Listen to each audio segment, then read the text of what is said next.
Jamaah, oh jamaah. Alhamdulillah. Alhamdulillahirrabbilalamin. Kembali lagi di Islam Itu Indah, jamaah Islam Itu Indah yang dirahmati Allah yang baru bergabung. Kita bahas Hari ini tema yang luar biasa. Temanya apa? hobi kok ngutang.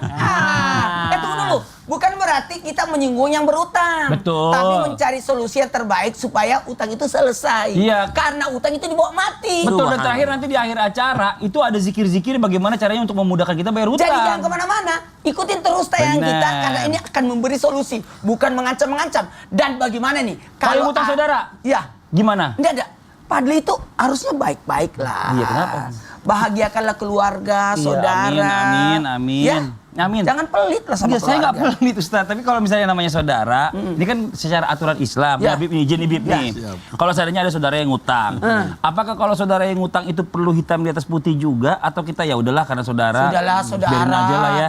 Tapi kan kadang-kadang kita yang namanya saudara kalau kita mau nagih nggak enak, Bib. Nah itu bagaimana solusinya, Bib? Izin nih, Bib. Baik.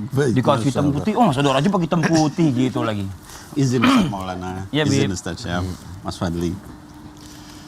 Bismillahirrahmanirrahim. Alhamdulillah wassalatu wassalam ala sayyidina Rasulillah wa ala alihi wa sahbihi wa mawalah. Amma ba'du, para pemirsa Islam Itu Indah dimanapun berada, anak-anakku sekalian yang dimuliakan Allah. Jadi pertanyaannya tadi, bagaimana kaitan dengan hutang piutang dengan saudara, dengan kerabat, dengan orang dekat, dengan teman dekat, ya orang-orang yang sangat dekat sama kita. Maka juga harus tertulis.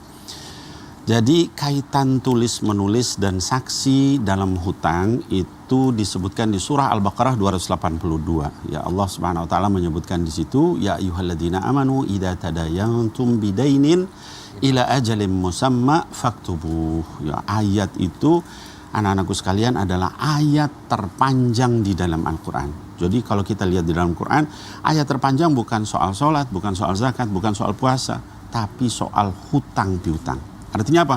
Betapa pentingnya masalah hutang piutang ini. Nah kemudian tadi ya ayat itu adalah di surat Al-Baqarah 282. Wahai orang-orang beriman, kalau kamu punya hutang, tadayantum bidainin, dengan satu hutang, ila ajalin musamma, yang ada batas waktunya, maka faktubuh, hendaklah kamu catat. Gitu ya. Dari ayat ini bagaimana hukumnya? Wajib, sunnah, mubah. Gitu ya. Nah maka para ulama menyatakan 4 madhab, ya di dalam madhab ahlus sunnah wal jamaah, ya jumhur ulama artinya, menyatakan bahwa catat mencatat dan saksi dalam hutang itu hukumnya adalah sunnah atau afdol atau mustahabbah gitu ya, bukan wajib. Kalau kemudian kita bertanya, loh itu kan ayatnya nyuruh kita nulis gitu ya dalam bentuk fi'il amr, faktubuh gitu ya. Al-amru yadullu ala wajibin. Amr itu perintah menunjukkan wajib. Kenapa bisa jadi sunnah? Al-Imam Asy-Syafi'i rahimahullah ta'ala anhu di dalam kitabnya menyampaikan, kata beliau, karena di ayat seterusnya ada rukhsah, ada keringanan gitu ya. Jadi kalau kita lihat di dalam ayat berikutnya, ayat 283 dikatakan di situ, falam tajidu katiban farihanum maqbudah. Kalau kalian tidak menemukan adanya saksi, maka hendaknya rihanum maqbudah, hendaknya ada jaminan. Nah, misalnya Mas Fadli sama Ustaz Maulana tadi kasusnya berhutang misalnya, atau ini, maka ada jaminannya. Apa jaminannya? Apakah cincin kah atau apa yang sekitar senilai yang orang itu saling ridho gitu ya. Nah, maka itu nggak perlu saksi, nggak perlu ini, kalau ada jaminan boleh ya. Lalu bagaimana kalau nggak ada jaminan juga? Nggak ada saksi, nggak bisa dicatat gitu kan.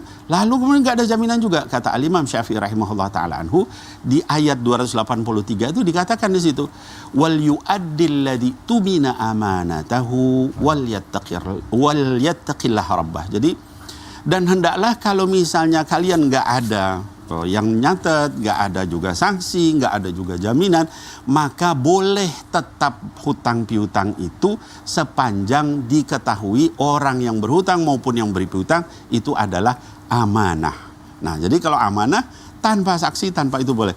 Dari semua hukum dari ayat 282, 283, maka para ulama, jumhur ulama menyatakan bahwa afdolnya sunnahnya lebih bagusnya dapat pahala kalau kita catat ada saksi. Tapi kalaupun tidak, asal tadi terpenuhi maka dibolehkan. Demikian Masya hukumnya, Allah. Mas Wahid. Terima kasih banyak ya Bibi ya. Sami-sami. Memang dalam Al-Quran ternyata memang pembahasan tentang hutang ini panjang sekali ya, hutang piutang ini ya. Memang Satu kita nggak bisa halaman. meremehkan jadinya masalah hutang piutang ini. Saking pentingnya. Ya ini sebenarnya yang saya pikir-pikir ya. Kenapa Ustadz? Kita kalau ada orang berutang saat-saat ini wajar-wajar aja sih. Kenapa Kan habis begitu? pandemik 2 tahun. Benar. Terus kita mulai normal. Ha-ha. Terus tiba-tiba Ada isu. isunya ada resesi tahun depan. Wah, ini dia permasalahannya ya. Yang namanya manusia ini memang nggak bisa terlepas dari kebutuhan sehari-hari nih jamaah. Ya. Nah ini bagaimana Ustadz Syam? Nih izin nih sebelumnya nih. Ya. Seandainya nih pertanyaan saya ambil yang paling sulit aja lah ya kira-kira ya. Iya pertanyaan yang paling sulit tuh. Baru nikah, Iya. baru punya anak, baru habis pandemi, Betul. baru resesi. Ah. Yang paling banyak Terus, kasus. Iya, gini Subhanallah. Ustaz Syam. Jadi kita seandainya udah ada kebutuhan yang penting Ya. banget nih buat keluarga, buat Ya. makan dan lain-lain. Ternyata kita nggak punya duit, harus ngutang. Nggak ada yang ngasih utang di mana-mana. Cuma satu yang ngasih utang, Ya. tapi dia pakai bunga. Nah, Ih. ada ribanya. Bagaimana tuh solusinya Ustaz Syam? Mohon izin, tafadhol. Bismillahirrahmanirrahim. Tabe guruku Habib Nabil, Ustaz Maulana, Mas Fadli serta guru-guru kami yang dimuliakan Allah Subhanahu wa taala. Bolehkah seseorang berhutang demi untuk kebutuhan keluarga yang sangat darurat? Jadi mesti kita garis bawahi sangat darurat. Darurat kita mesti jelaskan lagi, darurat itu seperti apa? Darurat itu jikalau sudah mengancam nyawa itu sudah termasuk darurat. Maka apakah boleh berhutang? Kalau dia berhutang dengan sesuatu yang tidak ada ribanya atau jelas hitungannya, alhamdulillah aman-aman saja. Karena memang berhutang itu demi kebutuhan, bukan untuk gaya-gayaan, bukan untuk foya-foya. Maka sudah sesuai dengan syarat ini hutangnya. Nah sekarang pertanyaan lanjutannya, ternyata nggak ada yang mengutangin kecuali yang mengandung riba. Karena sepakat kita ya, riba itu haram. Sepakat kita bahwasanya ketika ada orang hutang piutang lalu dia saling menzalimi, ada ayat yang dalam Al-Quran menyebutkan tentang riba. Ba'da naqul a'udzubillahi minasyaitonirrajim. Ya ayyuhalladzina amanu la ta'kulur riba adhafan mudha'afah.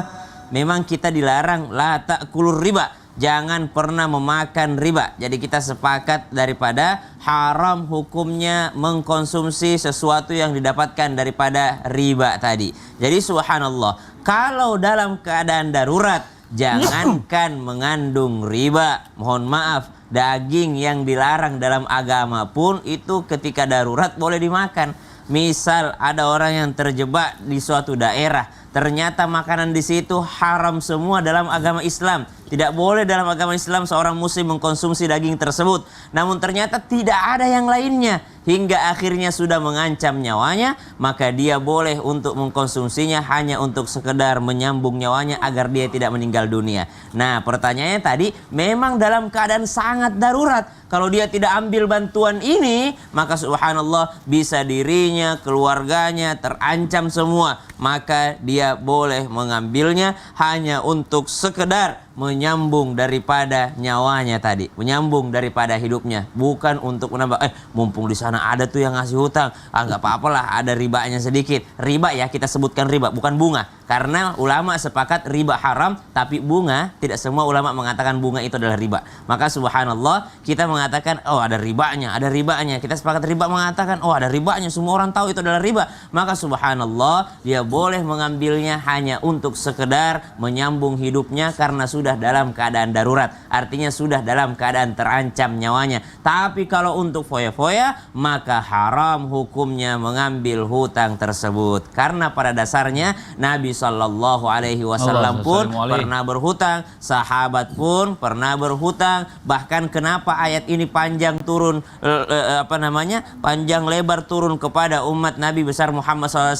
Pada saat itu belum ada yang hebat dalam hal pencatatan akuntansi, tapi kok ada penjelasan tentang mencatat hutang, karena ternyata hutang juga adalah tradisi yang ada sejak zaman dahulu kala. Islam datang untuk mengaturnya agar tidak menjadi sesuatu yang saling menzalimi satu sama lainnya. Maka subhanallah, darurat itu adalah keadaan di mana seseorang sudah sangat terpaksa melakukannya karena sudah mengancam nyawanya. Kembali lagi, jangankan riba, jangankan bunga yang masih diragukan, daging, mohon maaf, yang dilarang diharamkan dalam Islam pun boleh dikonsumsi kalau sudah terancam nyawanya. Wallahu ta'ala a'lam. Masya Allah. Jadi penjelasannya kalau memang benar-benar darurat, jangan menganggap segala sesuatunya belum apa-apa udah darurat duluan. Iya, Jangan benar. Itu juga, dia yang ya keliru kan? tuh. Jadi menggampangkan darurat ini juga Iya, bahaya hukumnya. bahaya gitu ya. banget. Ini Masya Allah buat Subhanallah. jamaah Islam itu yang ada di rumah nih. Kalau gitu waktunya sekarang kita membacakan pertanyaan-pertanyaan masuk yang ada di sosial media Islam itu Indah. Kita langsung aja masuk ke segmen Tanya Dong Ustadz. Kami semua tanya dong Ustadz. Oke, kita masuk ke pertanyaannya dari Instagram hamba Allah. Assalamualaikum Ustadz. Waalaikumsalam warahmatullahi wabarakatuh. Saya selalu memiliki angan-angan untuk membeli barang-barang untuk menyenangkan anak istri saya. Ya. Bolehkah saya berhutang demi membahagiakan mereka? Wah, ini beda lagi nih. Membahagiakan, bukan darurat ya berarti kan? Bismillahirrahmanirrahim. Kata membahagiakan di sini, membahagiakan itu bahagiakanlah keluarga kita sesuai kemampuan. Jangan paksakan, sesuai kemampuan. Dan kebahagiaan itu berbeda-beda. Tidak akan mungkin sama kebahagiaan seseorang yang satu sama yang lain. Apalagi keluarga. Keluarga kan banyak. Ada anak, ada istri, ada saudara. Itu macam-macam bentuk kebahagiaannya. Maka tidak bisa disamaratakan. Lalu, yuk kita dahulukan dulu yang penting-penting. Kalau memang tidak bisa dibelikan mobil remote, cuma mampu beli mobil yang tidak pakai remote, Ditarik. ditarik Iya, pakai aja. tali, ya. Ternyata mobil yang ditarik pun tidak mampu, ambillah kaleng-kaleng, Oh, dibuat iya. jadi Kulit mobil-mobilan. jeruk, Ustaz. Iya, atau jeruk. Ya kalau nggak ada kaleng, kulit jeruk baru terakhir. Tapi susah dapat Iya. jeruk Bali. Iya. Ustaz siapa yang mau ditambahkan mungkin? Ya subhanallah, jangan salah paham tadi melanjutkan apa yang disampaikan guru kita. Jangan salah paham bahwasanya ketika seorang laki-laki, seorang ayah menganggap membahagiakan anak-anak belum tentu itu membuat anak-anak bahagia. Misal ada seorang ayah dia berhutang supaya anaknya bisa sekolah di sekolah elit, subhanallah. Ternyata pada saat dewasa sang anak menyadari, subhanallah, seandainya saya tahu bahwa itu adalah uang hasil hutang wahai ayah, saya tidak mau sekolah di situ. Kami juga bukan bahagia sekolah di situ, subhanallah. Jadi jangan merasa bahwa apa yang membuat kita bahagia itu juga membuat orang lain bahagia. Bisa saja sang anak merasa sangat berat hati untuk sekolah di sana, untuk menikmati itu karena ia tahu bahwa itu adalah hasil hutang daripada ayahnya. Seorang anak tidak mungkin rela melihat ayahnya merendahkan dirinya di hadapan orang lain untuk berhutang. Maka yang membahagiakan itu tidak selamanya adalah uang. Wallahu Masya ta'ala Allah. a'lam. Terima kasih banyak Ustadz Maulana Ustadz Syam. Kita masuk ke pertanyaan yang berikutnya dari Instagram hamba Allah.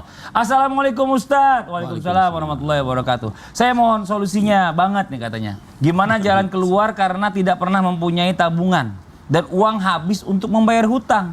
Apakah rezeki saya termasuk rezeki yang berkah? Ya ini berkah kan nih, kadang kan habis mulu nih buat bayar hutang sebenarnya Bib. Gimana Bib? Baik. Itu tadi banget katanya. Banget sih ya. Penting banget. Jadi begini, tadi Ustadz Maulana, Ustadz Syam itu menyampaikan anakku yang bertanya ya bahwa yang namanya hutang itu ada syarat. Syaratnya adalah darurat atau ihtiyajat. Di dalam fikih dikatakan istilah darurat itu adalah ad-daruratu tubihul mahdurat. Ya, jadi keadaan darurat itu membolehkan yang dilarang. Jadi kalau kita pertama bicara tentang tadi soal tabungan habis, pertama hutangnya dulu Mas Fadli. Hutangnya ini darurat ihtiyajat atau bukan? Itu dulu. Oh, iya, Karena iya. itu nanti menentukan hukum bagaimana kita menghabiskan rezeki kita untuk itu. Gitu ya. Kalau misalnya memang itu darurat ihtiyajat itu dibutuhkan, maka walaupun seluruh rezeki kita habis untuk bayar itu wajib hukumnya. Bagus itu dan insya Allah berkah rezekinya karena namanya hutang harus dibayar. Nah tapi kalau misalnya tadi bahasanya Ustadz Syam sama Ustadz Maulana bahwa itu gaya-gayaan istilahnya, maka itu menunjukkan ini nggak berkah gitu. Kenapa? Uangnya, tabungannya habis untuk membayar sesuatu yang sebetulnya dalam syariat nggak boleh. Iya. Nah maka sekali lagi ya kita batasi ini kira-kira sebelum berhutang darurat atau hajat atau bukan. Iya, jadi ikutin kebutuhan, bukan ikutin nafsu ya. Bukan ikutin Jadi kemauan. Masya Allah. Iya, terima kasih banyak Habib atas penjelasannya. Sami-sami. Tadi ada pertanyaan juga bagus nih ya. Dari Instagram @samsul manusia penakluk _1. Penakluk manusia penakluk apa ini? Samsul nih. Assalamualaikum Ustadz. Waalaikumsalam warahmatullahi wabarakatuh. Saya mau nanya, hutang apa yang nggak bisa dibales? hutang budi jawabannya Ustadz. Lah ini gimana orang? Dia yang nanya, dia yang jawab. Jawab Mas ini nanya apa pantun? Kalau pantun gak usah dijawab. Iya kan?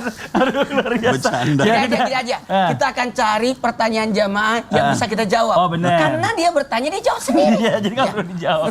Setelah yang satu ini, yang di rumah jangan kemana-mana, tetap di Islam itu Indah. Jamaah, oh jamaah. Alhamdulillah. Jadi karena sharing.